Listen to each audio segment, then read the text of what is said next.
Aloha, everyone, and welcome to Chat with January. Happy Aloha Friday. I am so excited to interview this woman. She and I met through a women's. Hold on a second. Somebody just said that the feed is not working. Let me just double check. I hope it's working. Let me see. Oh, okay, there's a little bit of a lag, but we are live. Okay. So I met this woman at a women's helping women entrepreneur group.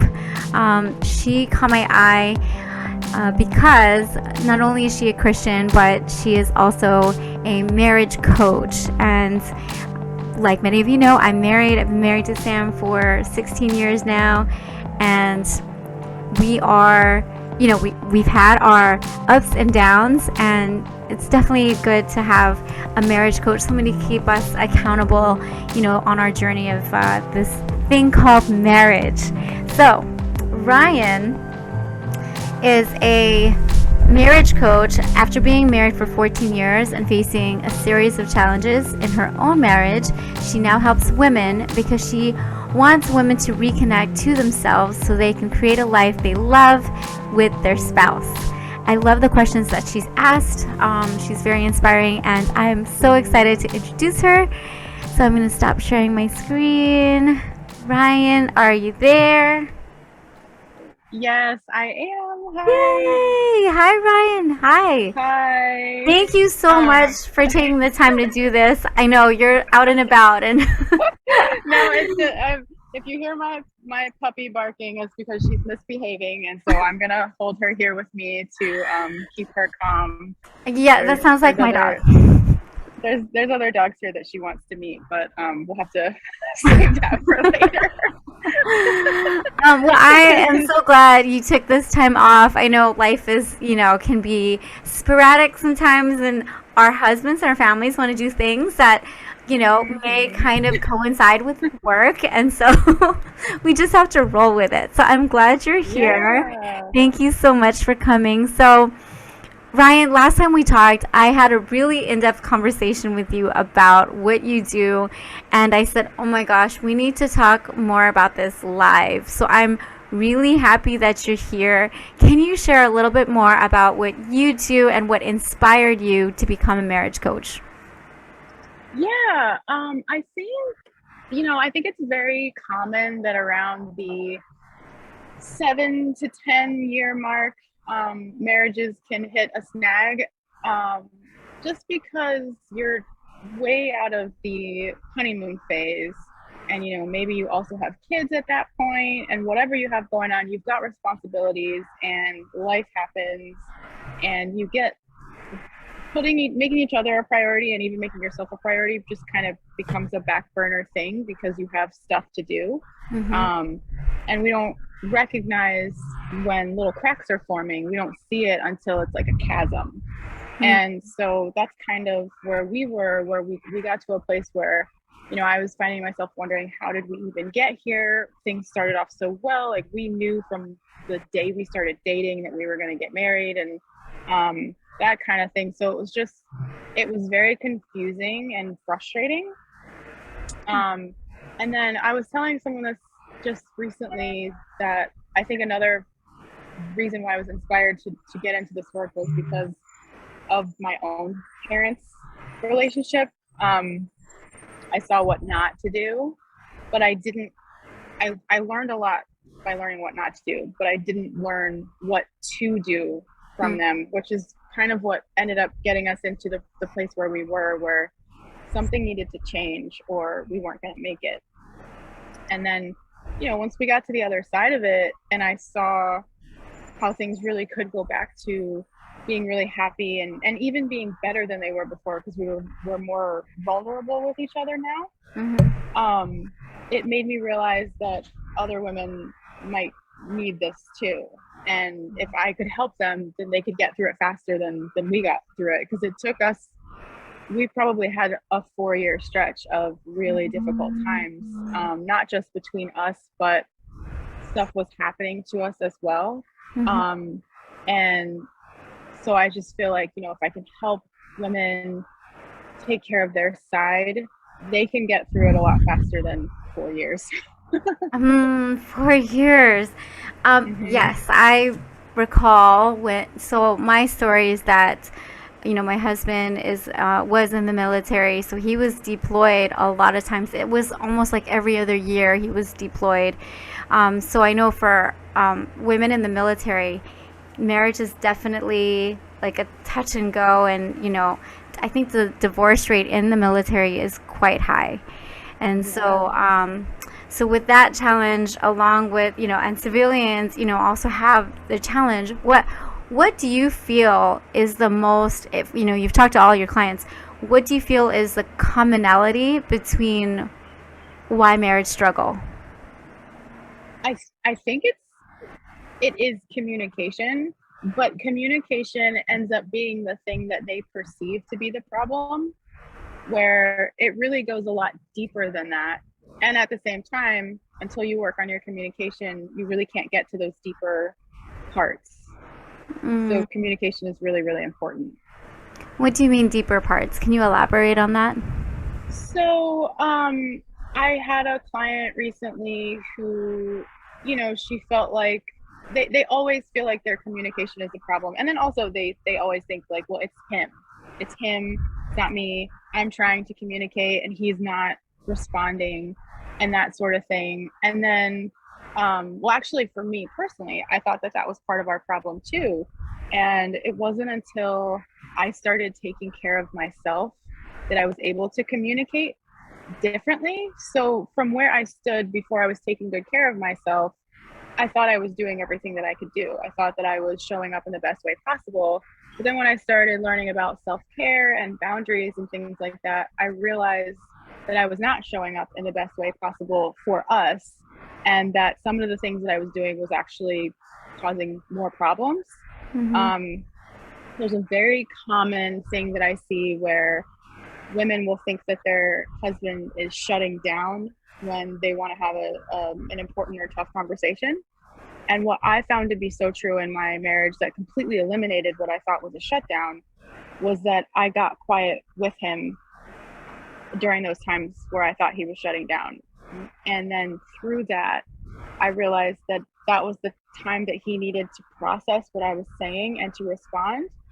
But before I figured that out, I would give him a few seconds maybe, and then I would keep talking and I would ask question after question after question without giving him a chance to respond, thinking that he needed to respond immediately and not considering that maybe he might need a minute.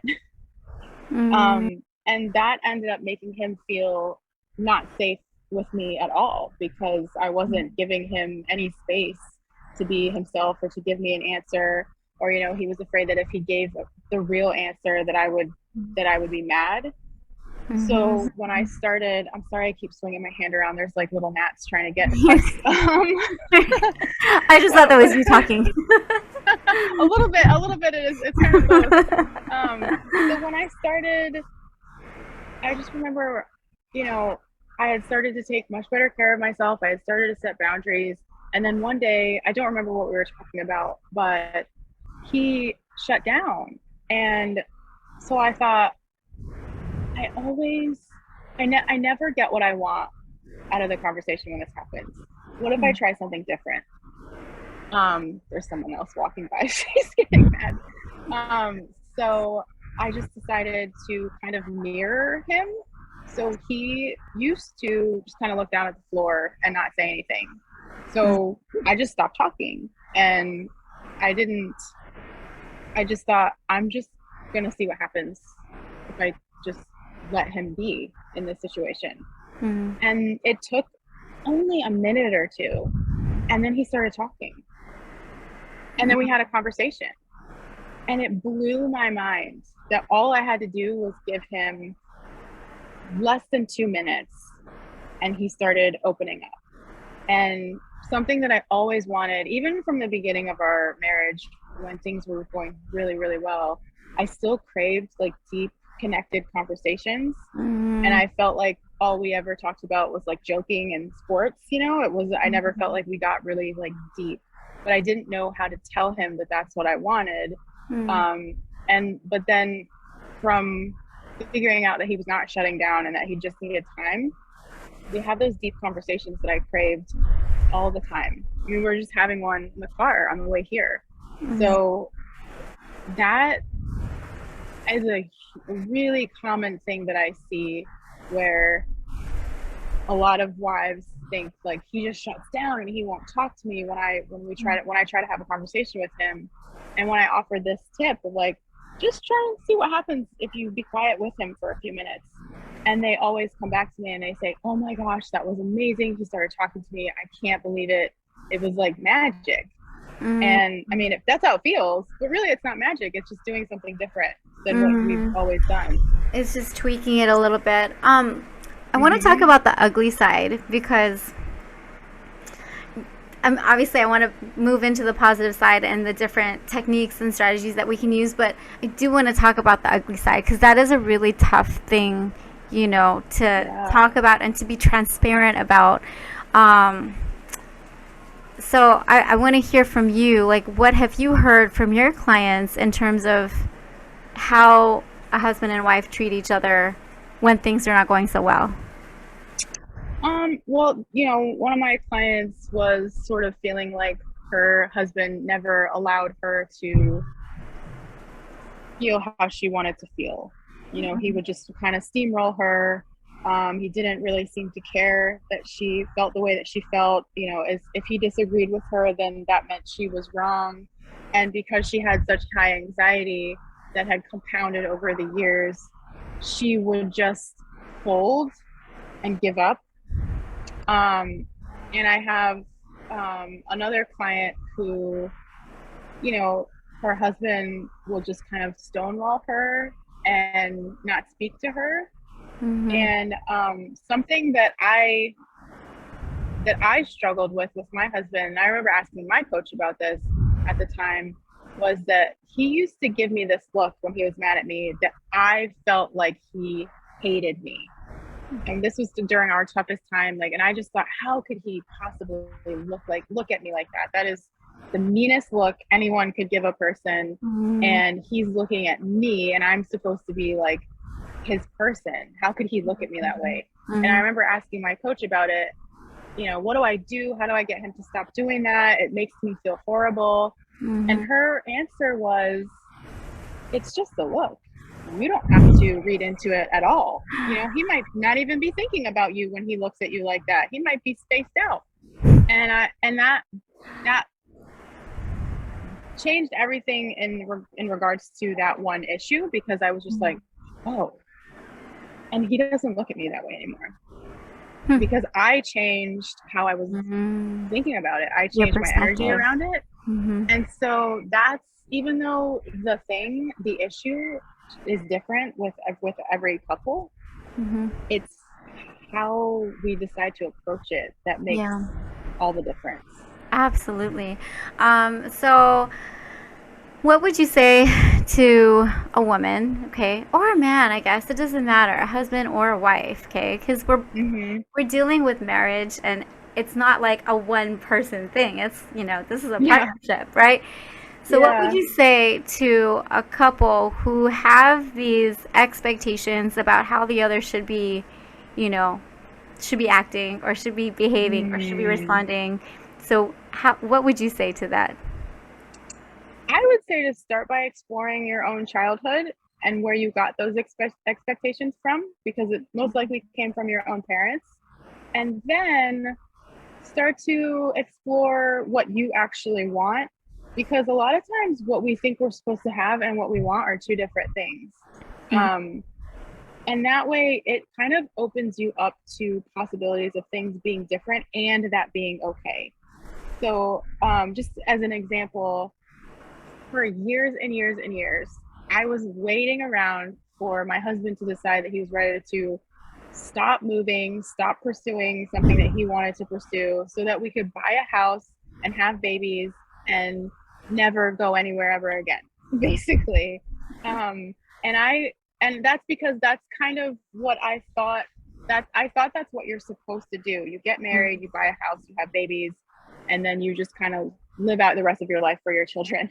And I found that there was a conflict within myself when I started to explore, okay, why do I even want that?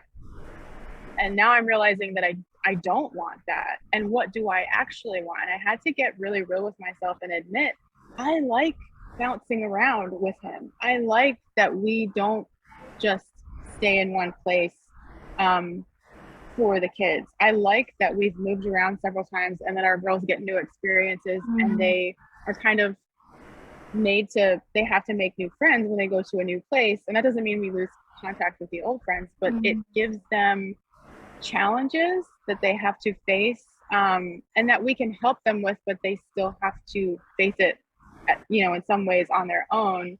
And so I think when we and that's something that I teach my clients, is really opening up and allowing yourself to want what you actually want, not what society thinks that you should want, or your parents or friends or whoever, but just actually being honest with yourself and going after what it is that you want as a couple and as an individual.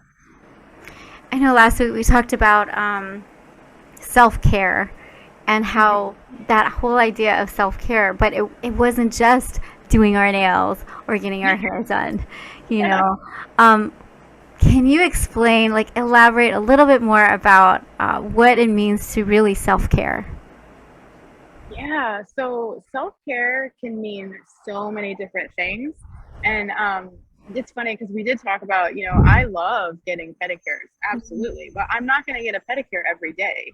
And also I don't like getting my fingernails done. It's so strange. I can't stand the way it feels. I love the way it looks, but I can't stand the way it feels.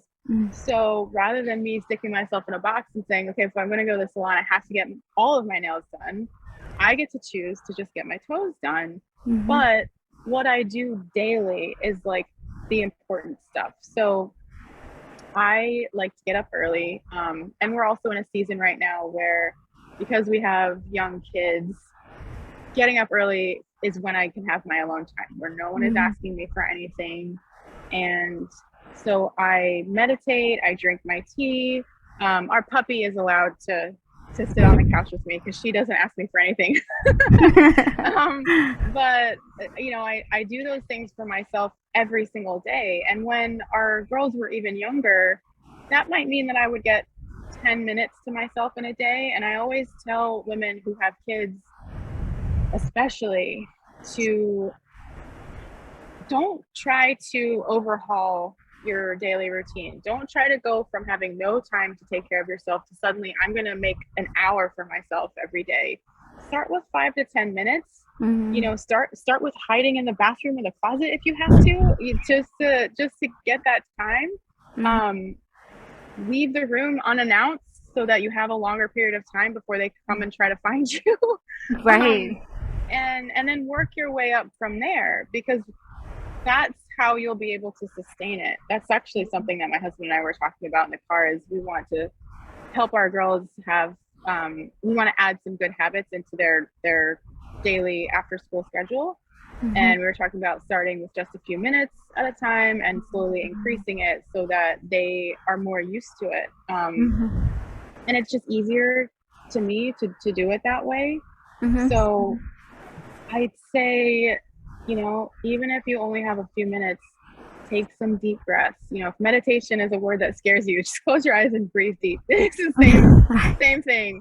Or, think about what you would like for your life to look like without allowing yourself to go into that hole of, well, I don't know how it's going to happen.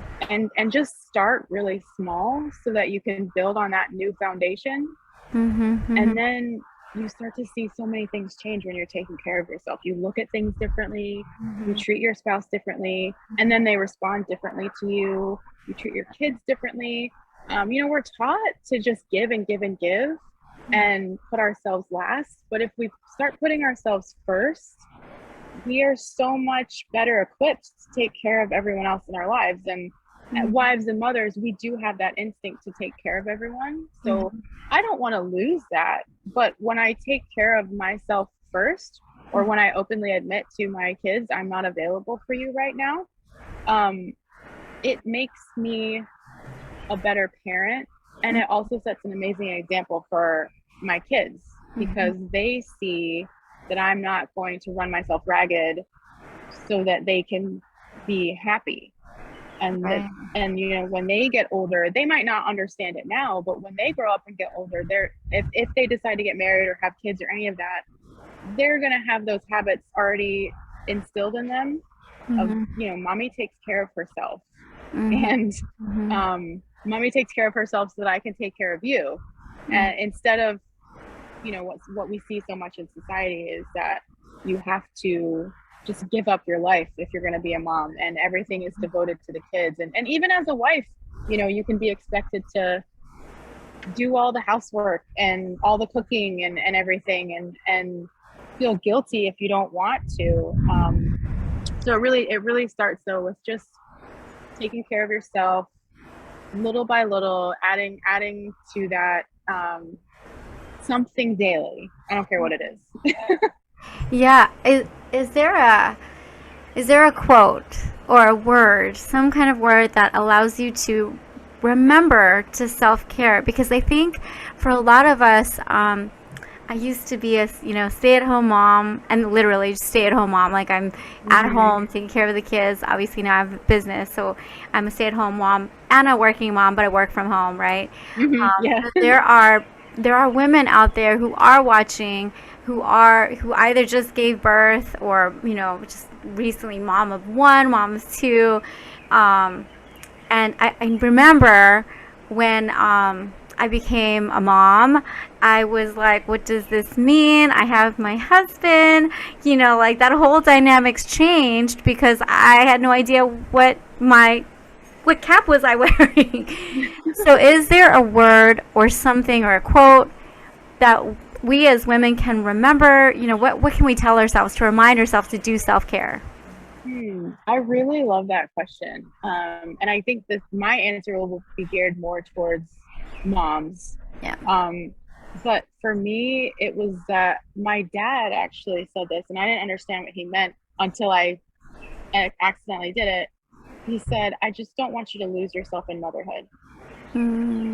And once I understood what that meant, as I started to learn how to take care of myself, it just made so much sense, because that's exactly what I did. I lost myself in motherhood. I paid way less attention to my husband. I remember telling a friend that I couldn't watch this particular adult show that I liked because I had a baby. And she was like, the baby's not watching the show. You're allowed to watch the show if you want to. And I didn't even think of it that way, that I could still be me, even though I was also a mom. I felt like me exited the building, and that mom was the only thing that existed still. And even wife left for the most part, other than that there was a ring on my finger.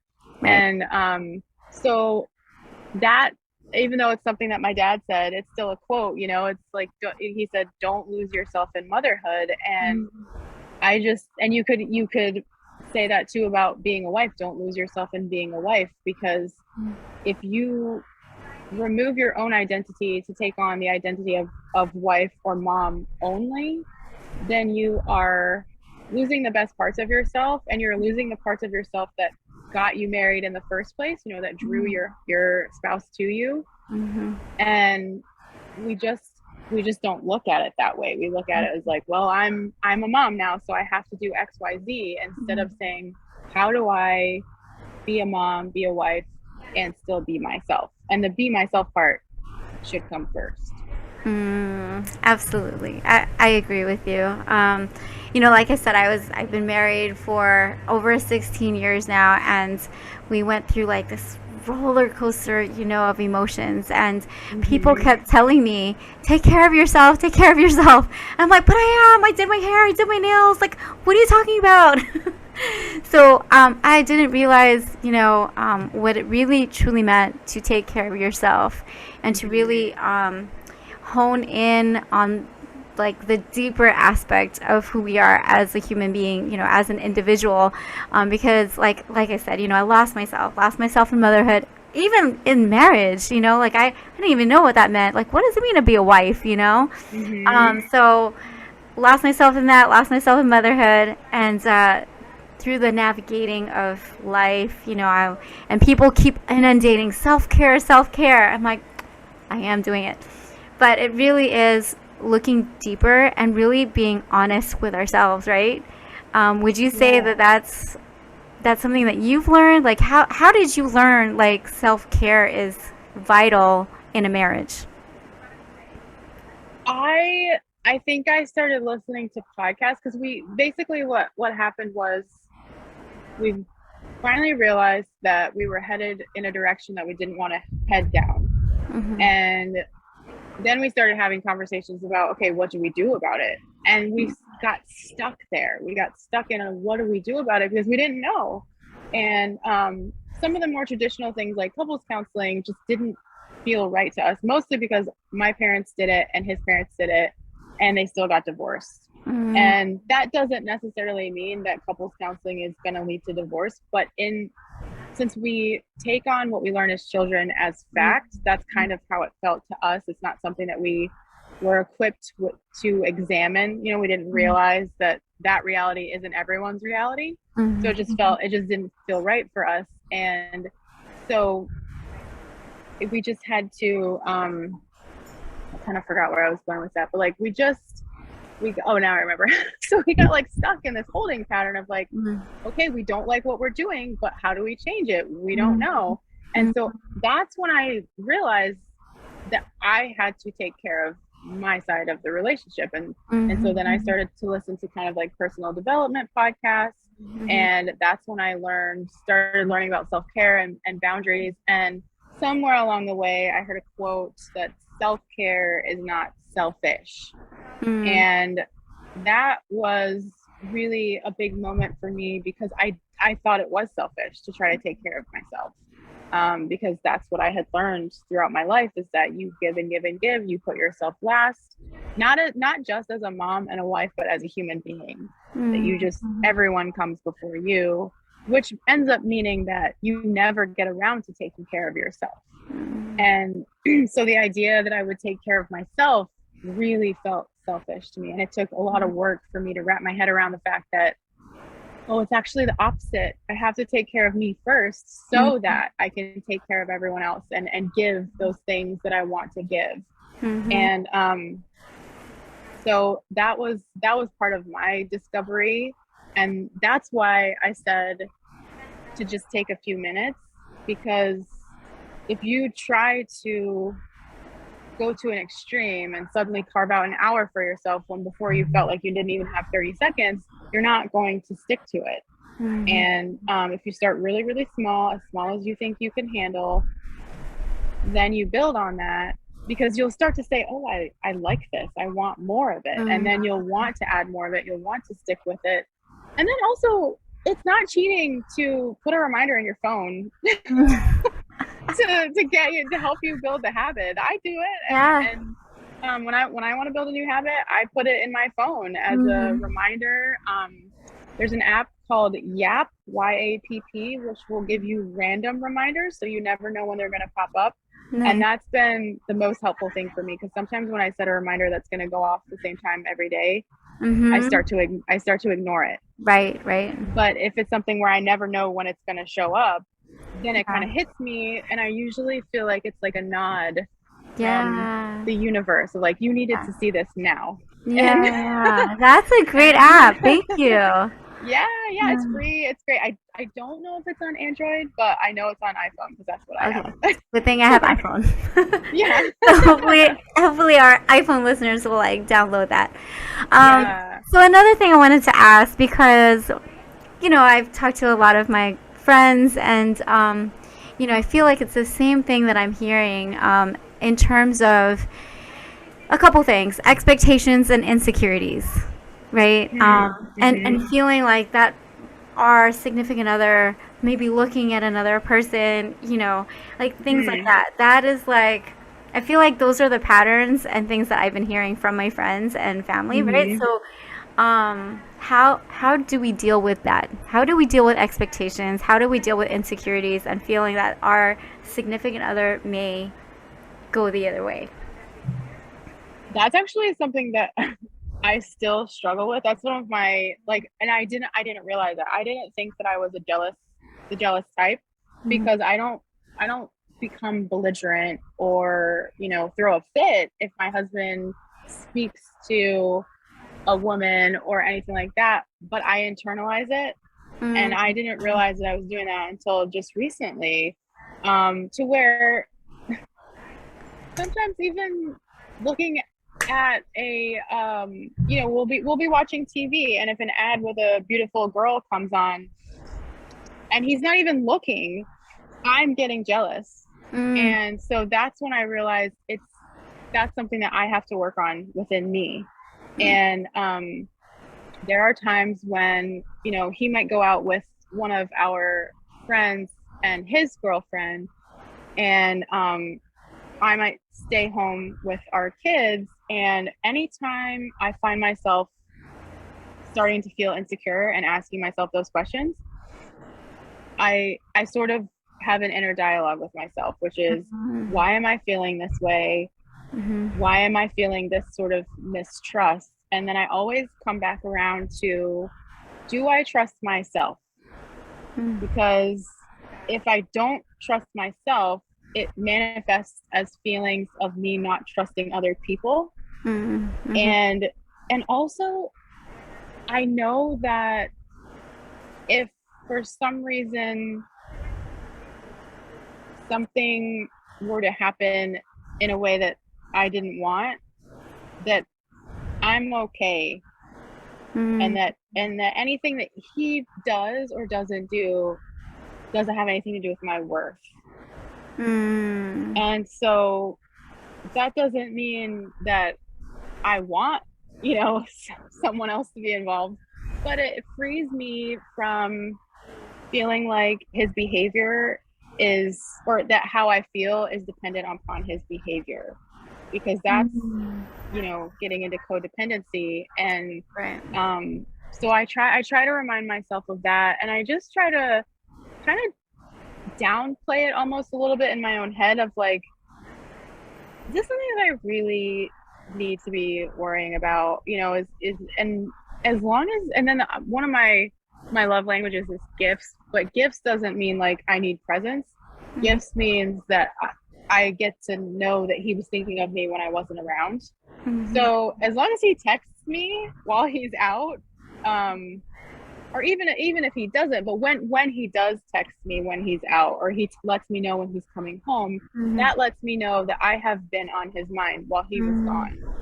And so that it's almost like the security that I feel when I get a text from him, I can create that security within myself without him sending those texts.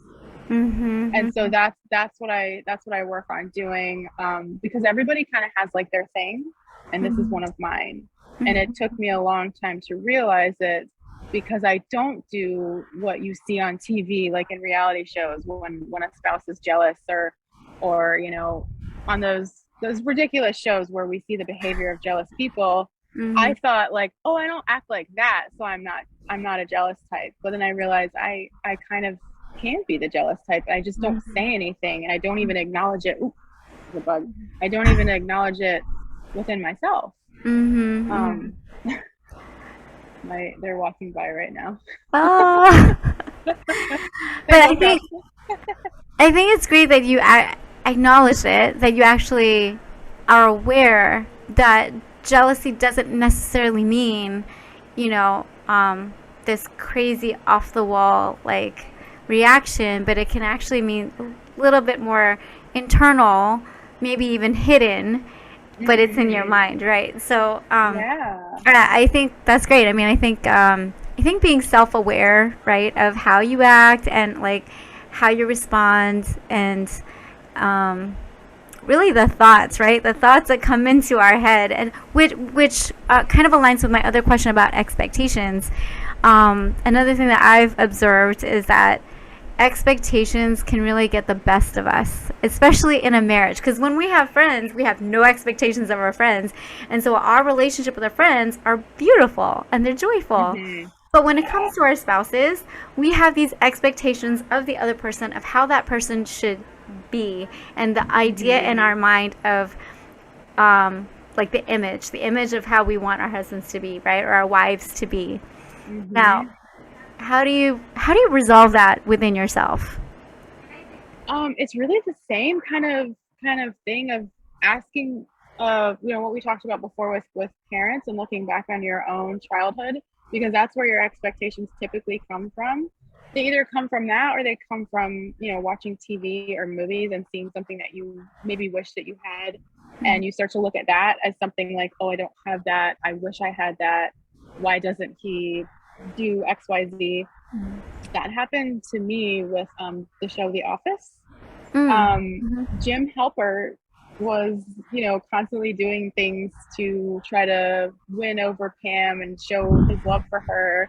And the Mm-hmm. things that he would do, I was just like, oh, I wish he would do that for me. Right. Or I would even see like my brother buy flowers for his uh, now wife, and I'd be like, oh, why doesn't my husband do that for me? And Mm. having that attitude of why don't you do X or why don't you do Y is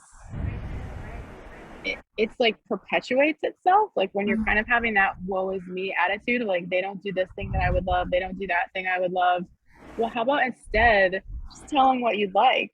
Or I wanted I wanted more flowers. I wanted more flowers, and one day it kind of hit me, and I posted about this in my own group. I can buy myself flowers. I don't need to sit around twiddling my thumbs waiting for him to buy me flowers. Right.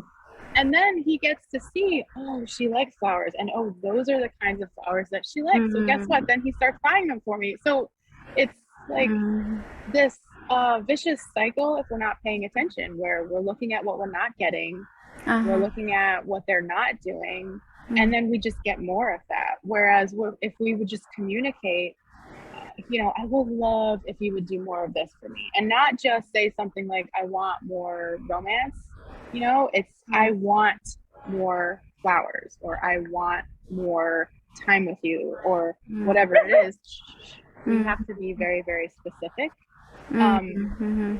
for anybody, and husbands too. Like if there's something that they want from their wives, you just have to be specific, because we're not mind readers. We didn't grow Mhm. up with the same parents.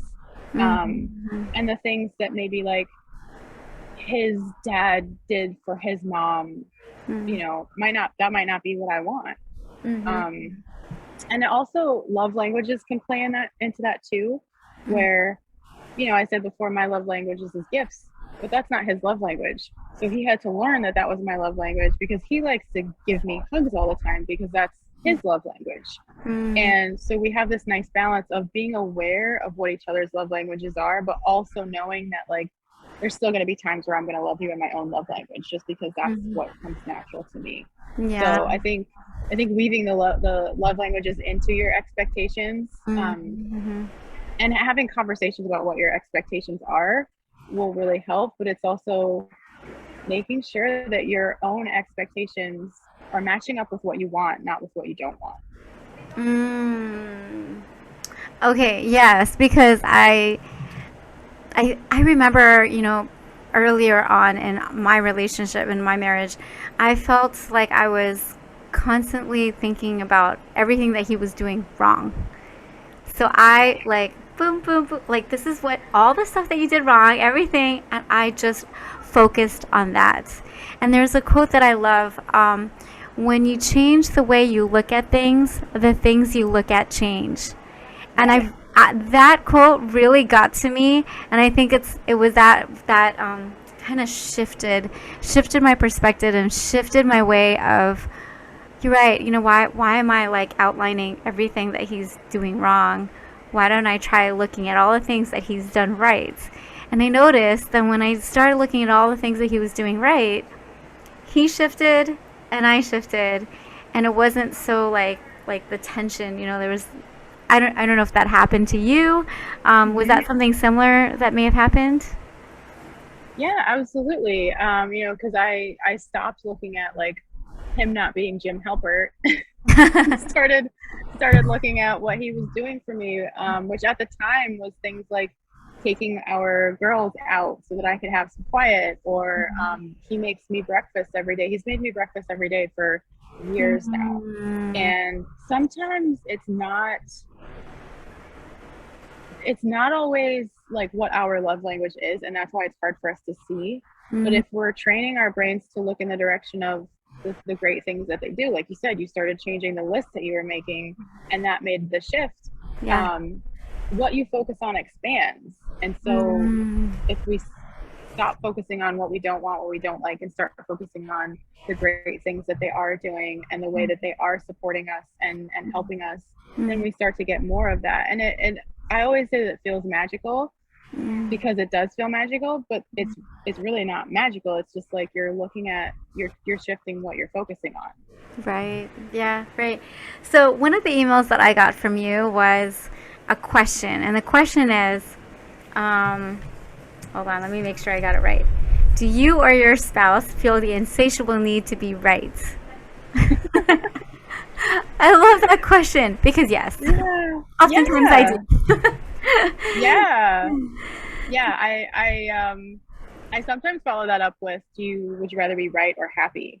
Right, right. Because and the reason why I asked that question is because a lot of times, again, in society and how our parents were when we were growing up, we saw the fights being over who was wrong and who was right. Hmm. And the fights could just be, we don't agree with each other, and that's okay. And then they wouldn't really be fights. It would just be like, this is how you feel, this is how I feel. Can we come to an agreement, or are we going to agree to disagree? And it just takes away so much of the tension. Hmm. Now when we don't agree with something, I say, okay, I don't know. I don't know. One of us might be right, one of us might not be right. I don't know. And that's okay. And that just uses the conversation. Hmm. Um, to and it's not, and usually the stuff that we end up that couples fight about is stuff that doesn't matter, and there's actually something below the surface that is what Hmm. really matters. Yeah, yeah. And so when you're arguing about who's right and you're trying to prove the other person wrong, Hmm. you're not hearing what they have to say, they're not hearing what you have to say, and it's just a battle for the sake of having a battle, instead of a Hmm. collaboration and a conversation and a let's come together and figure this out. And either we end up agreeing, or we end up coming to a middle ground, or we just decide that we're not going to agree about this right now and we're going to leave it alone. Mm-hmm. Mm-hmm. Easier said than done, I feel, for some Yeah. people, right? So, Definitely. because I feel like when you're in the height of the moment and it's heated, a Hmm. lot of things can happen during the heat of the moment, right? So, Yeah. w- I think I asked you before, like, what is a trigger word? Like, is there something that we can do to kind of catch ourselves? Because I think in the height of the moment, we just kind of like lose it. And we're like, ah. Hmm. But is there something that you suggest that we can just be like, okay, calm down, relax, And the word breathe comes to mind. breathe? Yeah, because that's something that I suggest, is that, okay, you're angry, you're heated. That's okay. I don't want anyone to be suppressing their anger. But if you give yourself a few minutes to breathe, or even if you say you have to take a break from the conversation and come back to it, when you allow yourself that space and that and possibly also that time, Mm. then you can diffuse the tension a bit within yourself. And you can, because when we, oh my goodness, when you are coming at the conversation in that tense way, you're not coming up with any answers or things to say that are helpful, Yeah, because you're just seeing red. And yeah, yeah. so and that could just mean, okay, I blew up at my spouse today, but I recognize that that was not how I want to show up. So next Mm-hmm. time, what am I going to do? And so there's no like, oh, I messed it up, I'm terrible. Mm-hmm. It's always a work in progress. There's still times where I say stuff, out of anger, that I think back for like, that wasn't a very helpful thing to say. And I think that's something that is actually helpful to me, is to remember, what do I want out of this conversation? So whenever you're thinking kind of in terms of what are we even talking about and why, then it kind of helps you to say things that are going to be constructive towards coming to whatever conclusion you're trying to work on, instead of saying, like, we jokingly blame each other for things now, because we know that that's not the way to have a conversation. And just in the car on the way here, we were talking about these new habits that we wanted the girls to have, because part of this little impromptu trip, they didn't behave in a way that we would like them to. And he was like, well, it's totally your fault, and that is a joke, because we know that is not how it works. But there are people who definitely think that, say that, way. Sure. And so there's a lot of responsibility that you have to take for yourself, in different ways at different times, so that you can come to a conversation and have a conversation instead of a fight.